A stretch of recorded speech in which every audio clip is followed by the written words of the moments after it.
Welcome to Injustice Unmasked. Today, we turn our eyes to a place where headlines fade too quickly and truth often comes second to power. Gaza. What's really happening there? Why is the world divided? And who's paying the price for silence, misinformation, and broken systems? Gaza is more than a war zone. It's more than rubble on a news feed.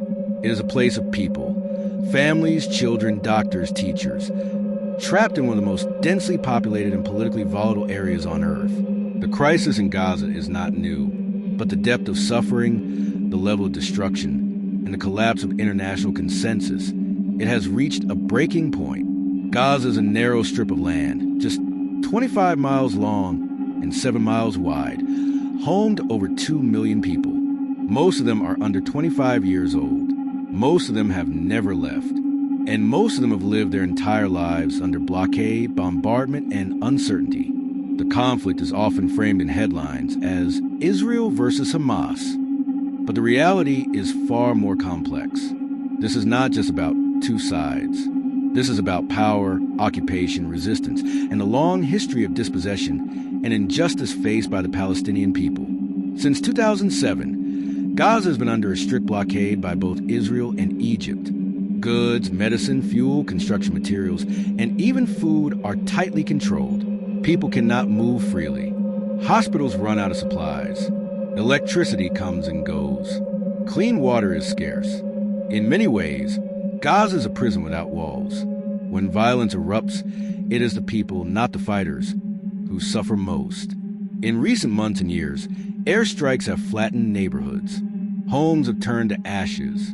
Children have died in their sleep, and in response, the world offers statements, condolences, sometimes outrage, but rarely action. One of the most painful realities is the media divide. What people believe about Gaza often depends on where they live and what news they consume. In the West, many headlines focus on Hamas rockets or Israel's right to defend itself. But they rarely ask, who defend the people of Gaza? Who speaks for the children who never picked up a weapon but still became targets? In many places, support for Palestine is labeled dangerous, political, or even anti-Semitic. But supporting Palestinian human rights is not hate. It is humanity. It is not anti-anyone. It is pro-justice. And justice must never be silenced by fear or propaganda. We must understand that Palestinians are not just victims. They are survivors. They are poets, doctors, farmers, artists, mothers. They are not statistics. They are not footnotes. They are people who, for decades, have lived under the weight of occupation, eviction, checkpoints, raids, surveillance, and fear. Let's be clear, violence against civilians is never justified, no matter who commits it.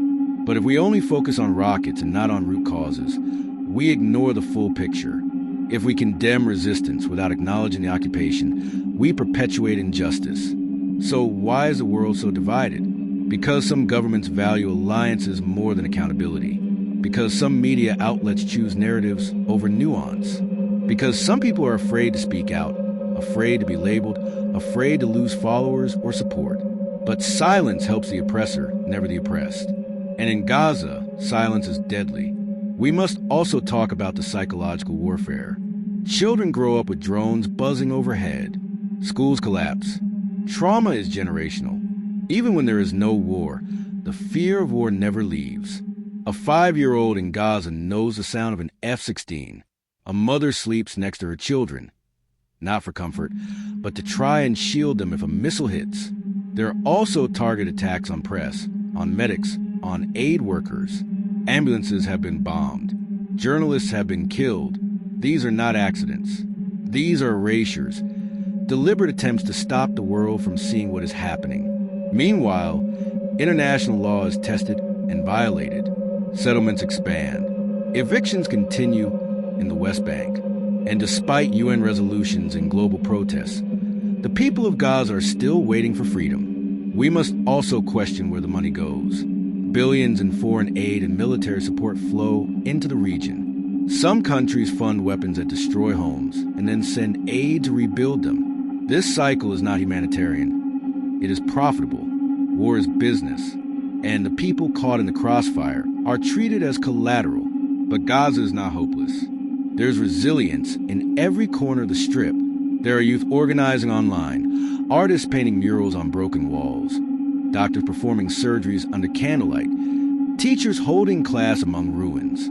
The spirit of Gaza is not broken, but it is bleeding. What can we do? We can speak. We can share. We can push for accountability. We can question the sources of our news. We can stand up to biased narratives.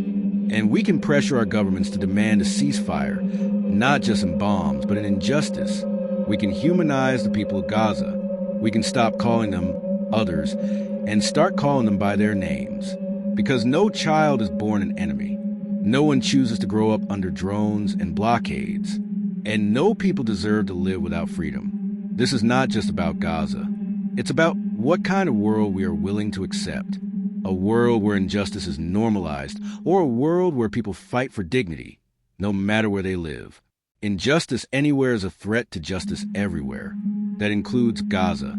Free Gaza. This is Injustice Unmasked. And we will keep speaking, even when the world looks away.